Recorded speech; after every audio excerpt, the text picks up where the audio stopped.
जय श्री राधे, जय श्री कृष्णा। आज मैं बुजुर्गों के ऊपर से बोलना चाहता हूँ, क्योंकि आज बुजुर्गों की सेवा बच्चे करने के लिए क्यों तैयार नहीं हैं।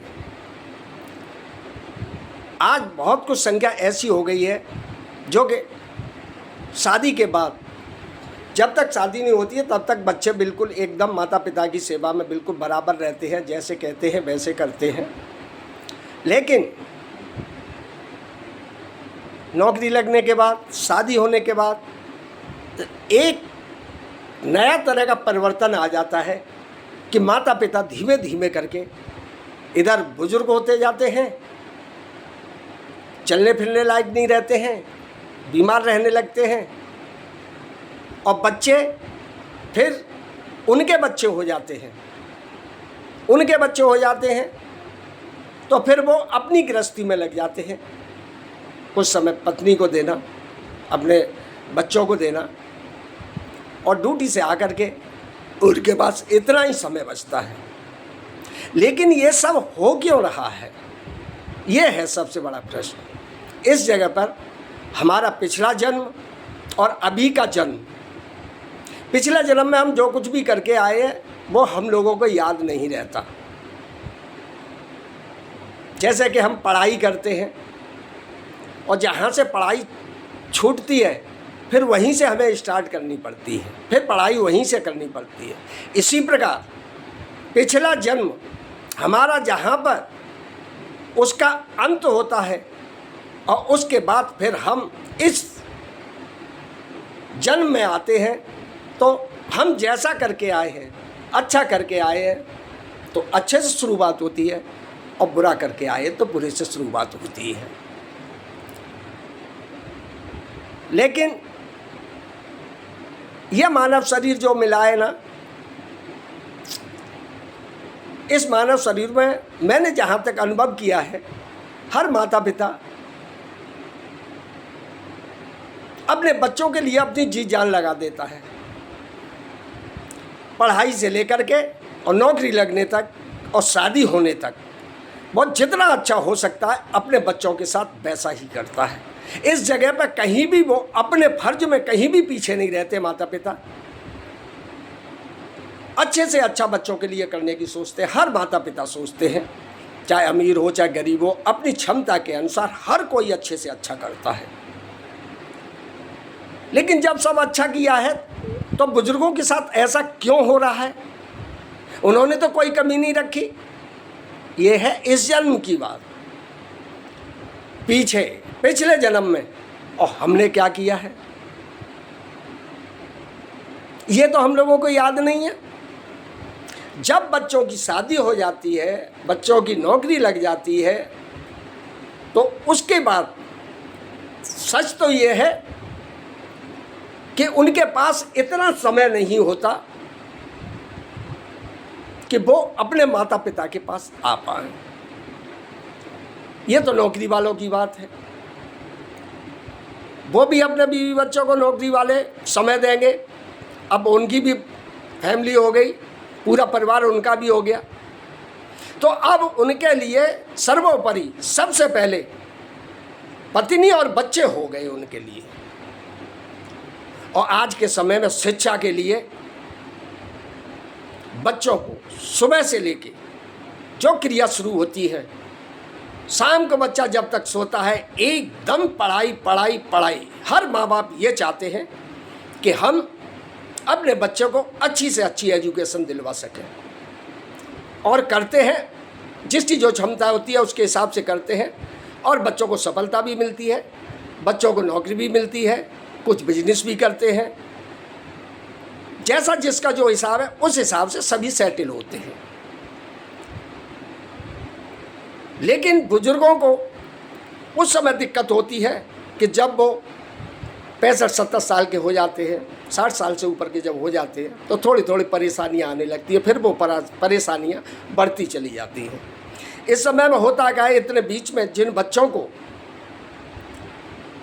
हमने पढ़ा लिखा के तैयार किया, उन बच्चों को सिर्फ हमने पढ़ाई पे ध्यान दिया, उसको एजुकेशन ऐसी दिलवाई कि उसे बिल्कुल एकदम शिक्षा से ही बांध के रख दिया गया।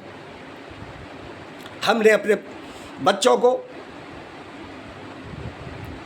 ऐसी दिनचर्या बनाई अपने बच्चों की कि सुबह उठे, नहाए धोए, अपना टिफिन ले, स्कूल के लिए जाए। बच्चा 7 बजे घर से निकल गया, लौट के फिर 3 बजे आ रहा है। 3 बजे फिर आया तो बच्चा हारा थका आया, उसने खाना खाया, फिर बच्चा सो गया। उसके बाद क्योंकि हम विदेशी सभ्यता को लेके चल रहे हैं, ये हमारी सभ्यता नहीं है। विदेशी सभ्यता के हिसाब से हमने बच्चे को सिर्फ एजुकेशन पर जोर दिया और हमने अपनी सांसारिक चीज़ें, जो समाज में जो चीज़ें होती हैं, उनसे उन बच्चों को दूर कर दिया। हम बच्चों से बोलते हैं तुम्हारा कोई काम नहीं है, सिर्फ एक ही काम है, पढ़ाई करो। अब बच्चे पढ़ाई करते हैं, लेकिन पढ़ाई में तो हमने विदेशी सभ्यता बच्चों के ऊपर हावी कर दी, लेकिन सांसारिक दुनिया में रहने के लिए उन बच्चों के साथ हमने कभी बैठ कर के इस प्रकार की चर्चा की कि माता पिता का क्या स्थान है, भाई बहन का क्या स्थान है, मामा फूफा का क्या स्थान है, जीजा का क्या स्थान है। ये सब चीज़ नहीं, सिर्फ शिक्षा, एजुकेशन, उसी पर वजन दिया गया।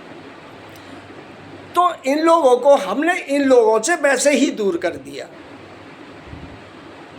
हमने इन्हें पूजा पाठ में अपनी सनातन पद्धति में बिल्कुल नहीं आने दिया। पहचानते तो ये सबको हैं, लेकिन कोई आ गया तो पढ़ाई से, अरे तेरे जिया जी आ गए हैं, थोड़ा जिया जी से बात कर ले। तो बच्चा उठ के आता है, जिया जी के पैर छू करके वो चला जाता है, फिर अपनी पढ़ाई में लग जाता है जाके। अब वो जीजा जी क्या बात कर रहे हैं, कैसे कर रहे हैं मम्मी पापा से, लेकिन उसको नहीं मालूम क्या हो रहा है।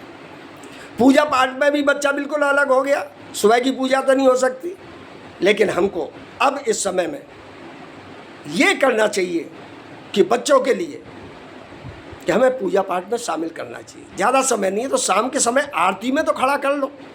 घर में आरती होती है, आरती नहीं होती तो आरती शुरू करनी चाहिए। सभी लोग आरती में खड़े हों और खाना सभी को एक साथ बैठ के खाना चाहिए। जब खाना खाते हैं तो घंटा आध घंटा तो खाने में, फिर बैठते हैं तो बातचीत में लगी जाता है। इसमें अपनी सभी जो समाज में हो रहा है, माता पिता ने अपने माता पिता के साथ क्या किया, वो भी चर्चा करनी चाहिए। इस तरह से बच्चों को हमें बिल्कुल हर चीज़ समझानी होगी। जिस प्रकार से हमारे सच्चिदानंद मर्यादा पुरुषोत्तम श्री राम जब अवतरित हुए, प्रकट हुए, जब वो चलना और बोलना शुरू किए, तो सबसे पहले उन्होंने क्या किया, इस जगह पर कमी होती है, और मानव शरीर में आए तो उन्होंने हम सब आप लोगों को ये सिखाया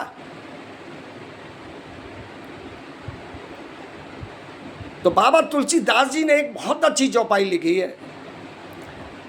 कि प्रात काल उठी गए रघुनाथा, मात पिता गुरु ना बैमा था। प्रातः काल सुबह होते ही, जैसे ही भोर हुआ, 5 बजे उठे या 4 बजे उठे, तो वो सबसे पहले उठ कर के अपने माता पिता के कक्ष में जाते थे, उनके चरण स्पर्श करते थे, पैरों को छूते थे। उसके बाद वो गुरु के पैर छूने जाते थे। उसके बाद ही राम जी की दिनचर्या शुरू होती थी।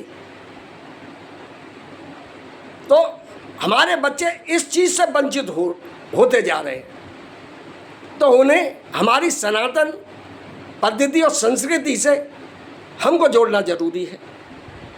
और फिर हमारा पिछले जन्म का जो संस्कार है हमारे पिछले जन्म के, वो इस जन्म में जरूर आते हैं। जहाँ से पढ़ाई शुरू होती है वहीं पर समाप्त होती है, वहीं से शुरुआत होती है। जहाँ हम छोड़ के आए हैं पढ़ाई को, फिर वहीं से स्टार्ट होगी। अब हमें ऐसा लगता है कि हमने बच्चों के साथ बहुत अच्छा किया, हमने ऐसा क्या पाप कर दिया, बच्चों को पढ़ाया लिखाया, नौकरी भी लग गई उनकी, सब कुछ हो गया, शादी भी हो गई, अब हमें बहू बेटा नहीं पूछ रहे हैं। तो इसमें कुछ पिछले जन्म के भी तो संस्कार हैं। कहीं ऐसा तो नहीं पिछले जन्म में हमने किसी के साथ कुछ ऐसा किया हो जो हमको याद नहीं है, और आज जो हमको याद है तो हमको बड़ा कष्ट हो रहा है। और हम देखते हैं, और सभी देखते हैं बुजुर्गों को, ये तो नौकरी करने वालों की बात है, चाहे कोई कुछ भी करता है, घर में रहते हुए भी माता पिता को बच्चे नहीं देख रहे। लेकिन जो बच्चे अपने माता पिता को और परिवार को देखते हैं, आज के समय में उनके लिए यही स्वर्ग है। वो बड़े भाग्यशाली हैं जो अपने माता पिता को भगवान के समान मानते हैं।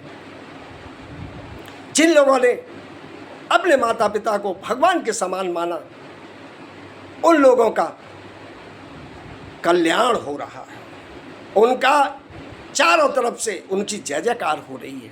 हर कोई उनकी कह रहा है, उनका बेटा आते हैं ना तो उनके माँ बाप के पास आते हैं, उनके पैर भी दबाते हैं, उनको कुछ हो जाए तुरंत हॉस्पिटल लेके जाते हैं और उनको किसी भी तरह की कोई तकलीफ नहीं होने देते हैं।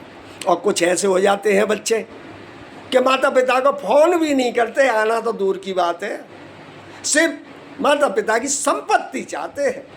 और संपत्ति हमारे यहाँ सनातन धर्म में, हमारे हिंदुओं में संपत्ति चाहे कितना भी कष्ट दे दे, चाहे कुछ भी कर ले, लेकिन वो संपत्ति जाएगी उसी संतान के लिए जो संतान हमें नहीं पूछ रही है। इस जगह पे भी इस जन्म में हम कितनी बड़ी गलती करते हैं कि जो हमारे लिए बिल्कुल खड़ा नहीं है, जो हमें नहीं पूछ रहा है, फिर भी वो संपत्ति मेरी संतान की है। अरे कुछ धर्म कर लो, कुछ कर्म कर लो, गरीबों की मदद कर लो,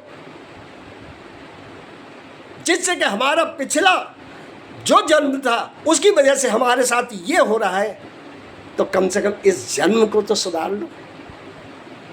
हमारा ये पिछला जन्म कुछ कर्म ऐसा हो गया है जिसका अच्छा हुआ, उसकी संतान अच्छी है, लेकिन बहुत कम, आज का रेशियो बहुत कम हो चुका है। लेकिन आजकल ज़्यादातर माता पिताओं को कष्ट ही मिल रहे हैं।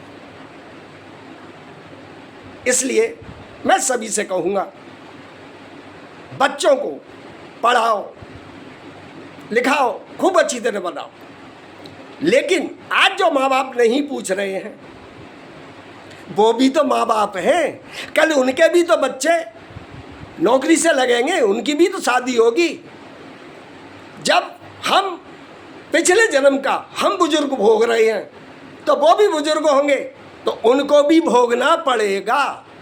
कोई इसे रोक नहीं सकता। जो माता पिता की सेवा नहीं कर सकता उसको भगवान कभी स्वीकार नहीं करता, ईश्वर कभी स्वीकार नहीं करता। कहीं भी चला जाए, किसी भी मंदिर में चला जाए, चाहे कितना भी कुछ कर ले, पूजा पाठ कर ले, करा ले, यज्ञ करा ले, तो भी उससे कोई भी फल नहीं मिलेगा।